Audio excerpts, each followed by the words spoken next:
मैं विकास विश्वकर्मा आप सबका वेलकम करता हूं हमारे इस यूट्यूब चैनल में जिसका नाम है Vikas study point VSP. So friends, इस वीडियो में हम बात करने वाले हैं 11th क्लास का पॉलिटिकल साइंस चैप्टर नंबर 7 स्थानीय शासन यानी कि लोकल गवर्नमेंट्स। एक चीज़ मैं आपको यहाँ पे बता दूँ कि पार्ट 1 अपलोड ऑलरेडी हो चुका है। जिन बच्चों ने नहीं देखा है जाके देख लें। ये है इसका सेकेंड पार्ट और इस पार्ट में ये चैप्टर ओवर हो जाएगा।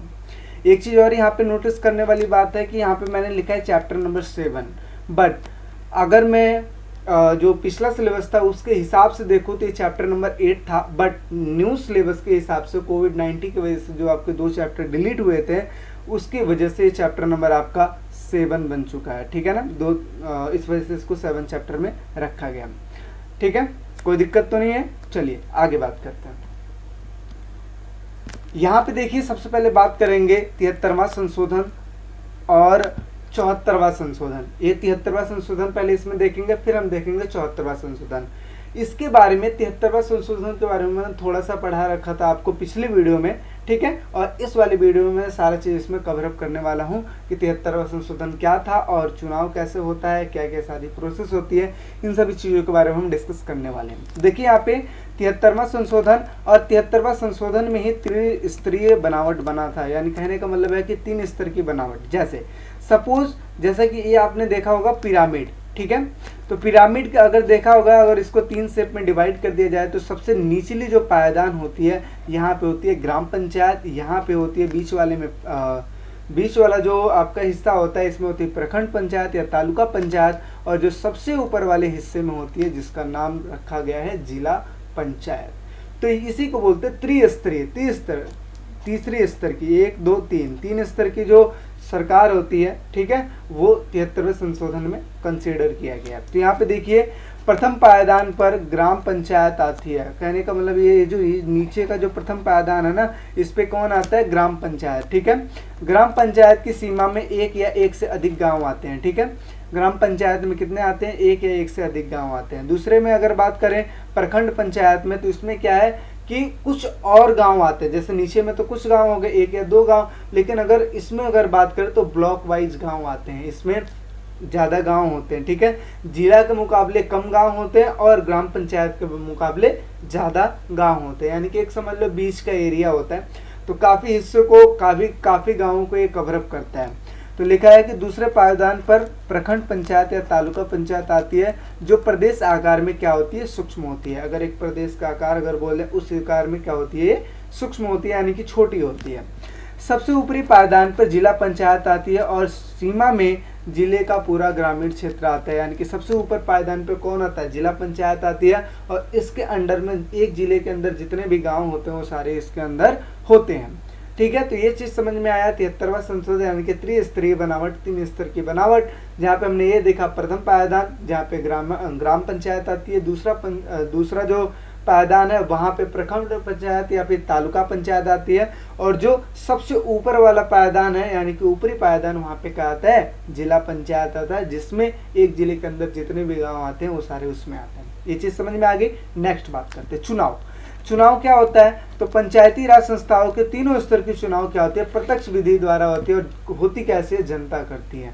प्रत्यक्ष यानी कि डायरेक्ट चुना जाता है, जनता सीधा जाती है, वोटिंग देती है और उसके हिसाब से उसे चुन लिया जाता है। और अवधि कितनी होती है? 5 वर्ष होती है। अगर ये चुन लिया गया, कोई व्यक्ति आ गया पंचायत के तौर पे, तो उसको 5 साल तक रहना है, 5 साल के लिए कार्य करेगा, फिर उसके बाद दोबारा चुनाव होगा।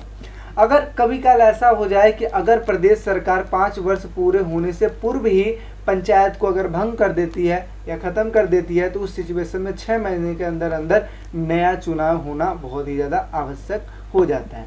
अर्थात कहने का मतलब ये है कि अगर प्रदेश सरकार जो है कि समय से पहले ही पंचायत को भंग कर देती है, तो उस सिचुएशन में 6 महीने के अंदर अंदर उसको दोबारा चुनाव होता है।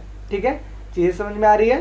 73वां संशोधन, 74वां संशोधन, पहले 73वां मैंने बता दिया, अब मैं बात करूँगी 74वां की। इसके अलावा मैंने चुनाव के बारे में बता दिया है। ठीक है, नेक्स्ट बात करते हैं। आरक्षण के लिए बात करें, आरक्षण का मतलब क्या होता है? रिजर्व। जैसे कि आप देख लो हर चीज़ में रिजर्व होता है। ST SC जो OBC होते हैं इन सभी के लिए रिजर्व होता है सीटें। तो इसी हिसाब से 1/3 सीटें स्त्रियों यानी कि महिलाओं के लिए भी आरक्षित हैं।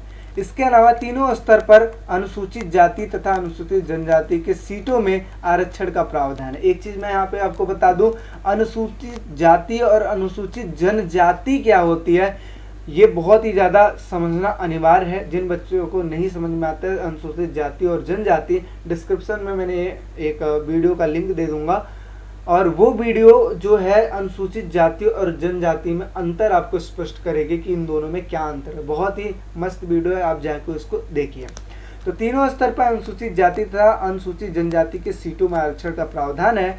यह व्यवस्था अनुसूचित जाति तथा जनजाति की आबादी के अनुपात में कैटेगराइज यानी कि बांट दी गई है। ठीक है, यानी कि उनकी आबादी के हिसाब से उनको डिवाइड कर दी गई है। किसी सीट पर स्त्री उम्मीदवार और अनुसूचित जनजाति जाति और जनजाति के सदस्य के लिए साथ साथ आरक्षित की जा सकती है। यानी कहने का मतलब है कोई भी पद के लिए कोई ऐसा सीट भी है जिस पे स्त्री उम्मीदवार और अनुसूचित जाति और जनजाति एक साथ ही मतलब क्या आरक्षित हो सकती है। ठीक है, आगे अगर बात करें तो इस प्रकार सरपंच का जो पद होता है दलित या आदिवासी स्त्री धारण कर सकती है। यहाँ पे अगर कहने की बात ये कहा जाए तो सीटों को आरक्षित करके ज़्यादा से ज़्यादा जो दलित लोग हैं, ज़्यादा से ज़्यादा जो स्त्री वर्ग हैं, ज़्यादा से ज़्यादा अनुसूचित जाति हैं, उनको और बढ़ावा दिया गया है ताकि वो भी इन सब चीज़ों के लिए चुनाव लड़ पाएँ। आगे अगर बात करें तो विषयों का स्थानांतरण को मतलब कहाँ पे इसको रखा गया है, तो जैसा कि पता है कि 29 विषय जो राज्य सूची में थे उनको क्या है संविधान के 11वीं अनुसूची में नोट कर लिया गया है। ठीक है, 11वीं अनुसूची में नोट कर लिया गया है। इसके अलावा आदिवासी, अगर पहले की बात किया जाए तो आदिवासी जो थे उनकी आबादी को 73वें संशोधन में मतलब कंसीडर नहीं किया गया था, कवर अप नहीं किया गया था। लेकिन इसके बाद क्या होता है 1996 में एक भिन्न अधिनियम आता है जिसके तौर पे पंचायती व्यवस्था के प्रावधानों की सीमा में इसको शामिल कर लिया जाता है। किस चीज़ को? आदिवासी जो आबादी क्षेत्र हैं इनको शामिल कर लिया जाता है। तो हमें क्या समझ में आया कि पहले इनको नहीं शामिल किया गया था, फिर 1996 में इसको शामिल कर लिया गया। तो ये था विषयों का स्थानांतरण और आरक्षण। आई होप ये समझ में आई होगी। नेक्स्ट बात करते हैं राज्य चुनाव आयुक्त। यहाँ पे ध्यान से समझने वाली बात है कि जैसा कि हमें पता है कि जो चुनाव होता है, चुनाव कराने की जो जिम्मेदारी दी जाती है चुनाव आयोग की दी जाती है। अब जो ग्राम पंचायत का जो चुनाव होगा या पंचायती राज का जो चुनाव होगा वो कौन कराएगा? क्या चुनाव आयोग कराएगी? तो नहीं, चुनाव आयोग नहीं कराती है। इसके लिए स्पेशल एक टीम बैठाई गई है। कौन सी है उसको देखते हैं, जिसका नाम है राज्य चुनाव आयुक्त, तो उसका नाम है। देखिए, सभी प्रदेश के लिए आवश्यक है कि वे एक राज्य चुनाव आयुक्त की भर्ती करें और इस आयुक्त का उत्तरदायित्व यानी कि रिस्पॉन्सिबिलिटी क्या है? पंचायती राज संस्थाओं के चुनाव करने का होगा, यानी कि पंचायती राज का जो चुनाव होगा वो चीज़ करने का होगा। प्रदेश का चुनाव आयुक्त एक आज़ाद अधिकारी है, यानी कि आज़ाद अधिकारी होगा। उसके कार्यालय का रिश्ता भारत के चुनाव आयोग के साथ नहीं होगा। कहने का मतलब ये है कि जो प्रदेश का चुनाव आयुक्त है उसका कोई भी लेना देना चुनाव आयोग के साथ नहीं होगा। चुनाव आयोग जो प्रधानमंत्री जितने भी वोटिंग होते हैं ना बड़े बड़े लेवल के, उनका जो चुनाव करवाती है जो चुनाव आयोग होती है, उनके साथ जो प्रदेश का चुनाव आयुक्त है उसके साथ कोई भी लेना देना नहीं रहेगी। अर्थात कहने का मतलब ये है पंचायती राज का जो चुनाव होगा वो अलग कोई करवाएगा और जो हमारा अदर जो चुनाव होता है वो आम चुनाव जो होता है वो अलग करवाएगा। चीज़ें समझ में आ रही है? पंचायती राज के लिए क्या स्थापित किया गया है? राज्य चुनाव आयुक्त स्थापित किया गया है। और बाकी जो चुनाव होते हैं, आम चुनाव होते हैं, उसके लिए क्या स्थापित किया गया है? चुनाव आयोग स्थापित किया गया है। ठीक है, आगे बात करते हैं राज्य वित्तीय आयोग। राज्य, यहाँ पे देखिए वित्त से आपको पहले ही समझ में आ गया, वित्त मतलब होता है पैसा, है ना। अब इसको कौन संचालित करेगा, पैसा कौन देगा? तो यहाँ पे देखिए प्रदेशों की सरकार के लिए प्रत्येक 5 साल पर एक प्रादेशिक वित्त आयोग बनाना आवश्यक है। यानी कि 5 साल के लिए एक प्रादेशिक यानी कि प्रदेश के लिए वित्त आयोग बनाना बहुत ज़्यादा आवश्यक है। नेक्स्ट क्या है कि यह आयोग प्रदेश में उपस्थित स्थानीय शासन की संस्थाओं की आर्थिक दशा को जायजा लेगी। अर्थात कहने का मतलब ये है कि ये जो आयोग है वो किस चीज़ की जायजा लेगी? स्थानीय शासन की जो संस्थाएं हैं उनकी जो आर्थिक दशा है, पैसे से संबंधित जो दशाएं हैं उस चीज़ को जायजा लेगी। क्या इनको पैसे मिल पा रहे हैं, क्या अपनी जगहों का डेवलपमेंट कर पा रहे हैं, किस किस हिसाब से कर रहे हैं, क्या इनको और चीज़ों की आवश्यकता है, इन सभी चीज़ों की क्या करेगी वो जायजा लेगी, देखेगी। आगे क्या है, राज्य वित्त आयोग के द्वारा यह भी तय किया जाता है कि ग्रामीण स्थानीय शासन को धन वितरण करना राजनीतिक मामला नहीं बने। अर्थात कहने मतलब ये कोई राजनीतिक मामला ना बने कि ये राज्य सरकार ही देगी, है ना। तो इसी वजह से इसको राज्य वित्त आयोग बनाना बहुत ज़्यादा आवश्यक है, यानी कि बनता भी है। और वही क्या करता है, सबको पैसा देता है पंचायती राज को, ताकि वो अपना डेवलपमेंट कर पाए। ठीक है, आगे बात करते हैं। यह ग्रामीण और शहरी निकायों को सौंपी करों, टोल टैक्स तथा प्रशुल्क का निर्धारण करता है। यानी कि एक और कार्य होता है राज्य वित्त आयोग का, वो क्या कार्य होता है, यह जो ग्रामीण और शहरी निकाय की सौंपी गई जो कर है ना, यानी कि किसी चीज़ पे टैक्स लगाए जाते हैं ना। इसके अलावा आपने देखा होगा कि राज्यों में एक राज्य से दूसरे राज्य में जाते हैं तो टोल टैक्स भी भरना पड़ता है। ठीक है, वो चीज़ और जो प्रशुल्क होता है, इन सभी चीज़ों का जो निर्धारण करती है राज्य वित्त आयोग करती है। उस चीज़ का सारा लेखा जोखा अपने पास रखती है। चीज़ समझ में आ रही है। राज्य वित्त आयोग क्या हो गया, हर एक जो प्रदेश होता है इस चीज़ को स्थापित करता है, ताकि जो पंचायती राज है उसका जो कार्यभार है उस चीज़ का जायजा लिया जा सके।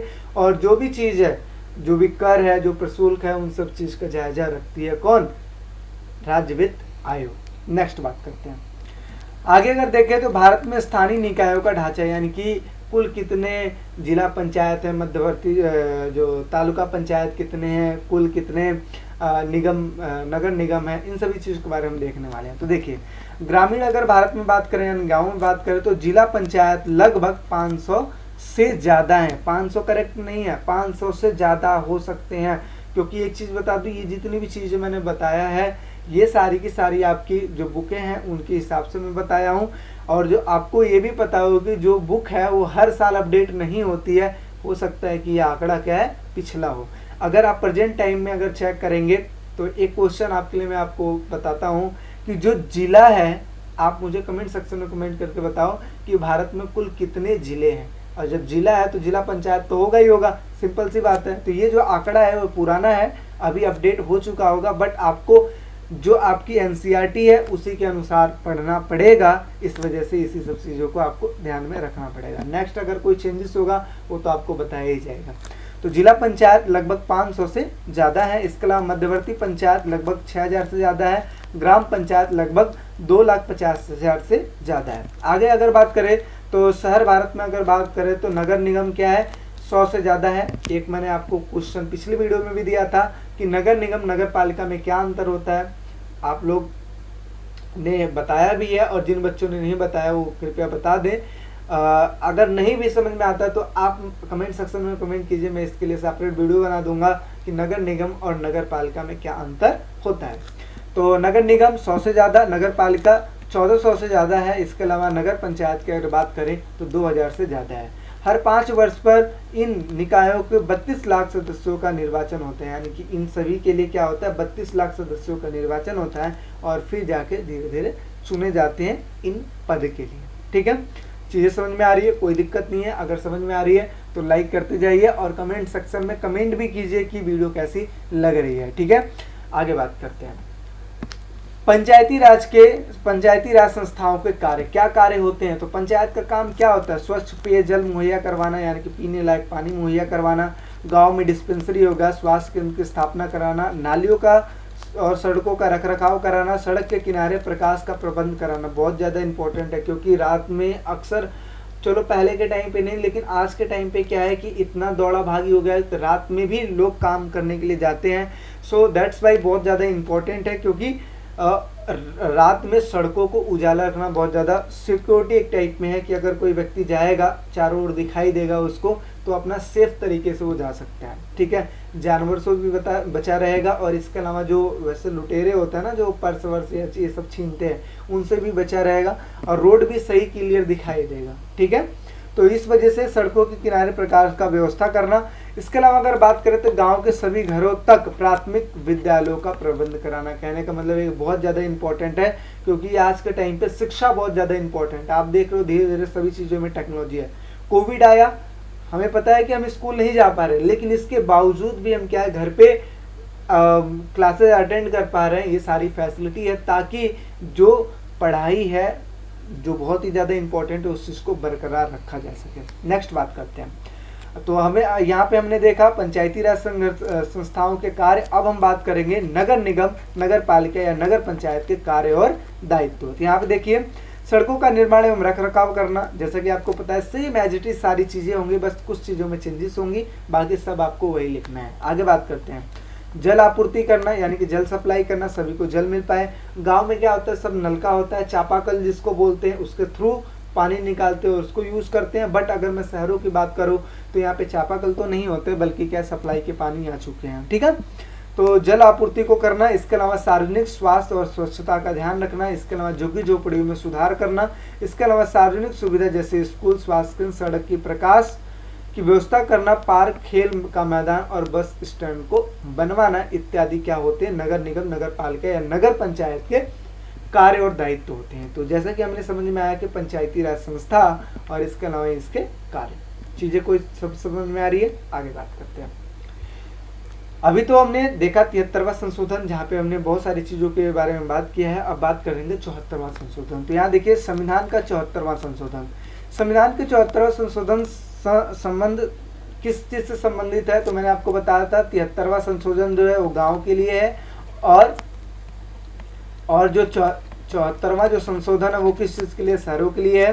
तो ये लिखा है कि संविधान के 74वां संशोधन संबंध शहरी स्थानीय शासन के निकाय यानी कि नगर पालिका से संबंधित है, जैसे दिल्ली, मुंबई, मद्रास और जो अन्य शहर हैं, जैसे अन्य शहर जहाँ पे क्या है नगर पालिका या नगर निगम का प्रावधान है। तो हमें क्या समझ में आया, जो 73वां संशोधन वो गांव के लिए किया गया था, जो 74वां संशोधन वो शहरों के लिए किया गया था, और खासकर शहरों के लिए जैसे हो गया दिल्ली, मुंबई, मद्रास और अन्य शहर जहाँ नगर निगम या नगर पालिका है। आगे बात करते हैं, प्रत्येक नगर निगम के लिए सभी वयस्क मतदाताओं द्वारा चुनी गई एक समान परिषद होती है। मैं कहने का मतलब जितने भी वयस्क व्यक्ति हैं जिनके 18 वर्ष से एवं वो एज हो चुकी है, वो क्या कर सकते हैं, इनके लिए वोट दे सकते हैं, और ये क्या चुन सकते हैं, सामान्य परिषद चुन सकते हैं, जिनको क्या बोलते हैं, सदस्यों को क्या बोला जाता है, पार्षद बोला जाता है या फिर काउंसलर बोला जाता है। जो कि वयस्क मताधिकार जो चुनते हैं उन्हीं को पार्षद बोला जाता है या फिर काउंसलर बोला जाता है। नेक्स्ट बात करते हैं, पूरे नगर निगम के चुने हुए सदस्य अपने एक नगर निगम का अध्यक्ष का चुनाव करते हैं, जिनको महापौर या मेयर कहते हैं। कहने का मतलब यह है कि जितने भी सदस्य चुने गए हैं वो मिलकर एक और सदस्य का चुनाव करते हैं, जिनको क्या बोला जाता है, महापौर या मेयर करते हैं, जो कि पार्षद पे क्या करते हैं, थोड़ा सा मतलब क्या है कि पार्षद जो है इनके अंडर काम करते हैं। ठीक है, पार्षद या काउंसलर इनके अंडर काम करते हैं, मेयर या महापौर के अंडर। आगे बात करते हैं, 74वां संशोधन अधिनियम के अनुसार प्रत्येक नगर निगम या नगर पालिका या नगर पंचायत का कार्यकाल कितना होता है, 5 वर्ष के लिए होता है। नगर निगम, नगर पालिका या नगर पंचायतों के भंग होने पर 6 माह के अंदर क्या है, चुनाव करवाना अनिवार्य है। जैसा कि मैंने पहले भी बताया है कि 6 महीने के अंदर अंदर चुनाव दोबारा करवाना अनिवार्य हो जाता है। नेक्स्ट बात करें तो स्थानीय निकायों में महिलाओं की क्या स्थिति है। स्थिति जैसा कि हमने बात किया, आरक्षण भी दिया गया है। तो अभी हम बात करेंगे क्या क्या इनकी स्थितियां हैं, किस हिसाब से काम कर रही हैं और कैसे इनको बढ़ावा और दिया जा रहा है। तो यहाँ पे देखिए कि पंचायतों और नगर पालिकाओं में महिलाओं के लिए आरक्षण के प्रावधान के कारण स्थानीय निकायों में महिलाओं की भारी संख्या में मौजूदगी सुनिश्चित हुई है। जितना ज़्यादा आरक्षण देते जाएंगे उतना ही ज़्यादा इन लोग को बढ़ावा मिलेगा, और उसी हिसाब से जो इनकी तादाद है धीरे धीरे बढ़ती चली जाएगी। एज इट इज यहाँ पे भी यही सारी चीज़ हुआ। आगे है आरक्षण का प्रावधान अध्यक्ष और सरपंच जैसे पद के लिए भी है। इस कारण निर्वाचित महिला जन प्रतिनिधियों के लिए एक बड़ी संख्या अध्यक्ष और सरपंच जैसे पदों पर आसीन हुई है। अब इनको जब आरक्षण दे दिया गया है, चाहे सरपंच बनने के लिए दे दिया गया है, चाहे अध्यक्ष बनने के लिए दे दिया गया है, आरक्षण के साथ दिया गया है, तो जाहिर सी बात है कि ज़्यादा से ज़्यादा जो महिलाएं इसमें अपना कंट्रीब्यूशन करेंगी और क्या है, सरपंच और अध्यक्ष के पद पे ये पदासीन होंगी। ठीक है, आगे बात करते हैं। तीसरा पॉइंट लिखा है कि आज कम से कम 200 महिलाएं जिला पंचायत, 2000 महिलाएं प्रखंड पंचायत और 80,000 महिलाएं ग्राम पंचायत के सरपंच के तौर पर हैं। जैसा कि देख रहे हैं आरक्षण के हिसाब से महिलाओं की जो भागीदारी है धीरे धीरे बढ़ती जा रही है। नगर निगम में 30 महिलाएं मेयर यानी कि महापौर हैं, और नगर पालिकाओं में 500 से ज़्यादा महिलाएं अध्यक्ष पद पर क्या हैं, आसीन हैं। इन संस्थाओं में महिलाओं की मौजूदगी के कारण बहुत सी स्त्रियों को राजनीति के काम धंधे की समझ पैदा हुई है। पहले के टाइम पे ऐसा होता था कि महिलाओं को पढ़ा नहीं दिया जाने जाता था, यानी कि उनको सिंपल सी चीज़ है कि घर का काम सिखाया जाता था, यानी कि महिलाएं घर में ही अच्छी लगती थी। इस नियम के हिसाब से वो घर में ही रहती थी, वो ज़्यादा पढ़ती लिखती नहीं थी।